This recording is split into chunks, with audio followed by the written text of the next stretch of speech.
Nah, hal tersebut yang sesungguhnya kita mau dengar. Oleh karena itu, upaya panitia saya mengatakan akan sia-sia kalau hal tersebut tidak bisa diwujudkan, karena ini sama saja mengulang pertemuan-pertemuan sebelumnya yang outputnya juga tidak bisa menghentikan perdebatan nasab ini.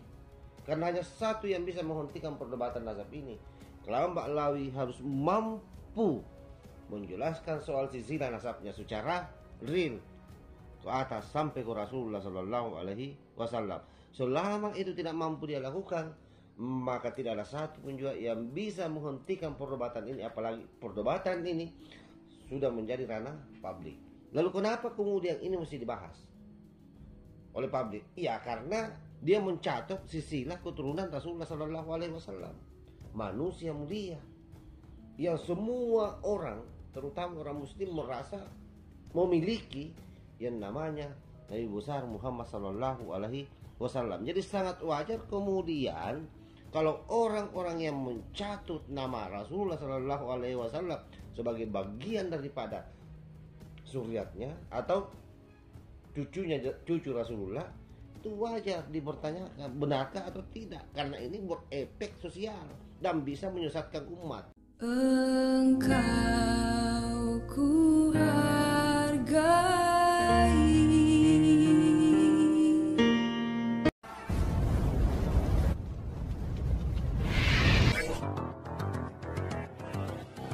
Assalamualaikum warahmatullahi wabarakatuh. Om Swastiastu, Namo Buddhaya, salam kebajikan. Kembali bersama Tolong 9 dari Buta Pandita Lobi Kabupaten Bulukumba, Provinsi Sulawesi Selatan. Semalam saya menonton video dari Kang Agus Maar yang merupakan live dengan panitia pelaksana diskusi terkait soal nasab yang akan dilakukan di Banten pada tanggal 25 sampai tanggal 26. Ada beberapa hal saya kira yang perlu menjadi pencermatan buat kita semua. Yang pertama, saya di sini mau menegaskan bahwa sepertinya diskusi tersebut akan sia-sia saja hasilnya, yang akan menghabiskan anggaran kurang lebih 500 juta atau setengah miliar. Saya kira ini hal yang luar biasa dari sisi upaya yang dilakukan oleh panitia, termasuk saya kira netralitas ini menjadi pertanyaan besar. Kenapa saya mengatakan demikian, bahwa ini menjadi pertanyaan besar netralitas oleh panitia pelaksana ini? Pertama, biar bagaimanapun juga bahwa yang menjadi panitia pelaksana ini adalah Suryat Gunung Jati.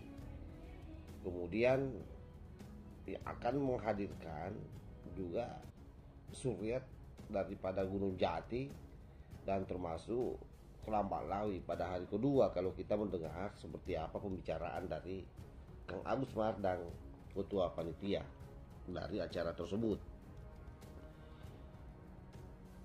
Lalu output yang akan dihasilkan di sana itu menjadi sesuatu yang menurut saya sampai hari ini sangat tidak rasional dengan situasi yang terjadi antara Kelompok Lawi dengan pribumi. Saya sebenarnya lebih tepatnya begitu, antara pemilik rumah dan orang yang menumpang di rumah tersebut.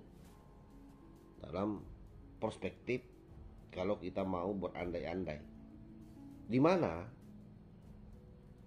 salah satu output yang akan dihasilkan itu adalah adanya islah antara pendukung Kiai Imad dengan pendukung Kelompok Lawi.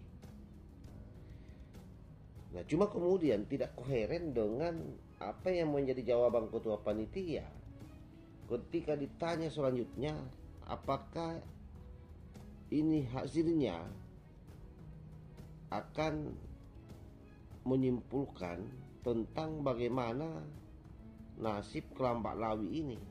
Nah, ternyata kemudian dari jawaban ketua panitia bahwa pertemuan ini tidak mengisbat atau tidak memberikan satu ketetapan terkait soal nasab Kelompok Lawi.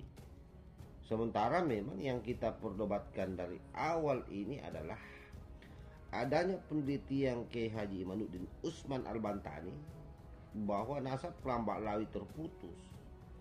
Artinya sebenarnya secara sederhananya yang publik ingin tahu dari hasil diskusi ini hanya dua.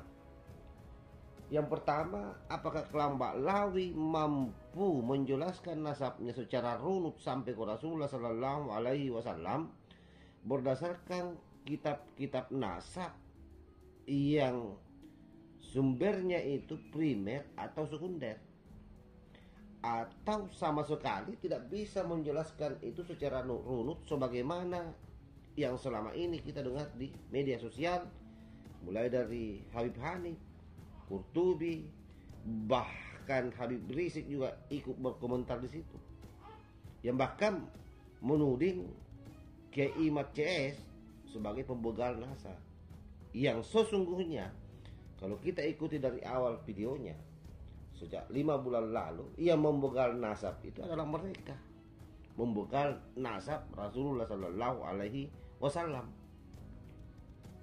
Nah, hal tersebut yang sesungguhnya kita mau dengar. Oleh karena itu, upaya panitia saya mengatakan akan sia-sia kalau hal tersebut tidak bisa diwujudkan, karena ini sama saja mengulang pertemuan-pertemuan sebelumnya yang outputnya juga tidak bisa menghentikan perdebatan nasab ini. Karena hanya satu yang bisa menghentikan perdebatan nasab ini, Kelambak Lawi harus mampu menjelaskan soal silsilah nasabnya secara real ke atas sampai ke Rasulullah Sallallahu Alaihi Wasallam. Selama itu tidak mampu dia lakukan, maka tidak ada satu pun juga yang bisa menghentikan perdebatan ini, apalagi perdebatan ini sudah menjadi ranah publik. Dan karena itu kemudian menjadi sangat bijak kalau misalnya perdebatan ini mau dihentikan, harus memang dimediasi baik-baik oleh lembaga yang netral.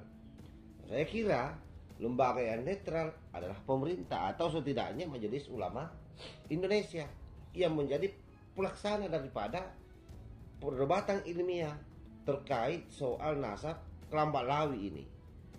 Kenapa Kelambak Lawi yang kemudian harus diperdebatkan nasabnya? Karena itu yang dicurigai oleh publik melalui hasil penelitian Kiai Imad. Lalu kenapa kemudian ini mesti dibahas oleh publik? Ya karena dia mencatat nama, dia mencatat silsilah keturunan Rasulullah Sallallahu Alaihi Wasallam, manusia mulia yang semua orang, terutama orang Muslim, merasa memiliki yang namanya Nabi besar Muhammad Sallallahu Alaihi Wasallam. Jadi sangat wajar kemudian kalau orang-orang yang mencatut nama Rasulullah Sallallahu Alaihi Wasallam sebagai bagian daripada suriatnya atau cucu Rasulullah, itu wajar dipertanyakan benarkah atau tidak, karena ini berefek sosial dan bisa menyesatkan umat. Nah itu. Oleh karena itu sekali lagi saya pertegas bahwa apapun upaya panitia hari ini, yang kalau kita lihat dari pernyataannya begitu dia podcast dengan Kang Agus Mar, ini akan sia-sia saja.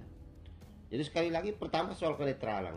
Bagi kita masyarakat yang ada di luar, ini pun sudah tidak netral sebenarnya, karena yang melaksanakan ini adalah Suriat Gunung Jati, yang selama ini juga memang bertentangan keras dengan Kelambak Lawi secara tanda putih. Itu yang pertama. Yang kedua, menjadi pertanyaan dari mana ambil uang sampai kemudian menghabiskan 500 miliar untuk pertemuan yang tidak jelas outputnya. Yang ketiga, sekali lagi saya mau garis bawahi bahwa soal islah dan tidak islah ini, karena ini sudah menjadi milik publik, hanya satu yang bisa menghentikannya. Bagaimana ini tidak didiskusikan? Bahwa siapapun yang memfasilitasi pertemuan, ada dua output yang diharapkan di sana. Yang pertama, bahwa Kelambak Lawi harus mampu menjelaskan nasabnya sampai ke Rasulullah Sallallahu Alaihi Wasallam dengan menggunakan pendekatan atau terkonfirmasi dengan kitab-kitab yang sifatnya primer ataupun sekunder. Itu satu. Maka kita akan hormat kita akan mengakui. Yang kedua, kalau dia tidak mampu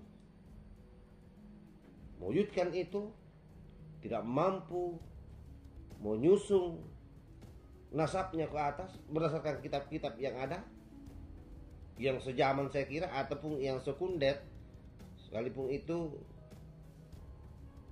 tidak sesuai dengan tahunnya tapi tidak terlalu jauh.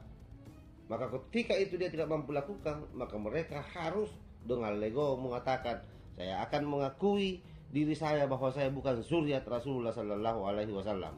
Atau setidaknya ada tawaran lain bahwa mereka siap melakukan tes DNA, dan kalau hasil tes DNA-nya ternyata memang gen Yahudi, maka itu pun dia harus legowo dan minta maaf terhadap seluruh rakyat Indonesia, dan termasuk saya kira minta maaf terhadap seluruh kaum muslimin dan keluarga atau zuriat Rasulullah Sallallahu Alaihi Wasallam yang asli di seluruh dunia. Saya kira itu yang saya sampaikan. Mudah-mudahan ini ada manfaatnya. Wallahul muwaffiq ila aqwamit thoriq. Wassalamualaikum warahmatullahi wabarakatuh.